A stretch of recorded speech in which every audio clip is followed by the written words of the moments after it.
आमाच्या विशेष बुलेटिनमध्ये आपलं स्वागत आहे. पाहूया विशेष बातमी. कार खरेदी करताना सरकार तुमच्याकडून TCS म्हणजेच कर गोळा करते. 10 लाख रुपये किंवा त्याहून अधिक किमतीची कार घेतली की हा TCS डीलरद्वारे सरकारकडे जमा केला जातो. ही रक्कम सरकारची नसून तुमचीच असते आणि तुम्ही ती परत मिळवू शकता. अनेक लोकांना ही योजना माहीत नसल्याने ते TCSचा दावा करत नाहीत आणि त्यांचे पैसे वाया जातात. TCS मोठ्या व्यवहारांची नोंद ठेवण्यासाठी आणि करचोरी थांबवण्यासाठी कापला जातो. कार खरेदी करताना डीलरकडून फॉर्म 27D घेणे अत्यंत महत्त्वाचे आहे. हा फॉर्म TCS कपातीचा अधिकृत पुरावा म्हणून वापरला जातो. हा दस्तऐवज नसल्यास TCSचा रिफंड मिळत नाही. ITR भरताना फॉर्म 26AS तपासून TCSची नोंद योग्यरित्या दिसत आहे का ते पाहावे. त्यानंतर ITR मध्येही रक्कम समाविष्ट करून TCSचा दावा करावा. दावा मंजूर झाल्यावर रक्कम थेट तुमच्या बँक खात्यात जमा होते.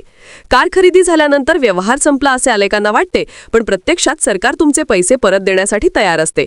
फक्त तुम्ही दावा करणं विसरू नये. प्रत्येक कारसाठी वेगळा फॉर्म 27D मिळतो आणि तो सांभाळून ठेवणे आवश्यक आहे. फॉर्म 26AS मधील माहिती आणि फॉर्म 27D मधील तपशील जुळणे देखील महत्त्वाचे आहे. वेळेवर दावा केल्यास रिफंड लवकर मिळतो.